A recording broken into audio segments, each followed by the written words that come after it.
माझ्या सुलोचनाची कुसभर र देवा, तुला कंठहार करून घालीन मी. सुलोचने, मोर येऊ नका, थांब इथंच.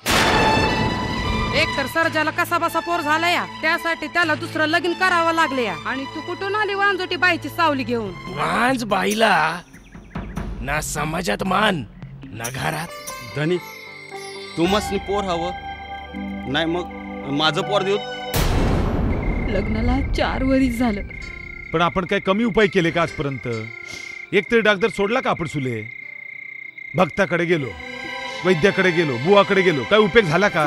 पोरच होत नाही तर तिचं नशीबच फुटका म्हणायचं.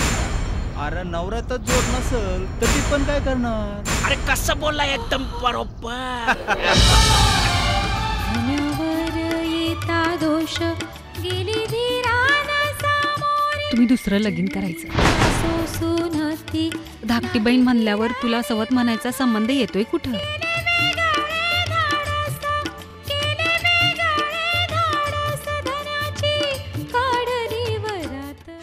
ध्यान कुठे तुमचं? पोरगा झालाय तुम्हाला. तू दुसरेपणाची बायको, ती पहिली पण मालकीन ती हाय. आणि त्याला इकडे आण म्हणते ना, जरा बाहेर गेले तर. काय ग, माझ्या खुशीत तू बरा दिसत नव्हता बाई. हे बघ ताई, तू आण जायस आणि माझ्या बाळावर तुझी अशुभ नजर पडता कामा नये. एक गोष्ट लक्षात ठेव सुले, आता तू बिनकामाची आहेस माझ्यासाठी. स्वतःचं पोर द्यायचं नाही आणि दुसऱ्याच्या पोरावर आपला अधिकार गाजवायचा. चांगला न्याय आहे तुझा.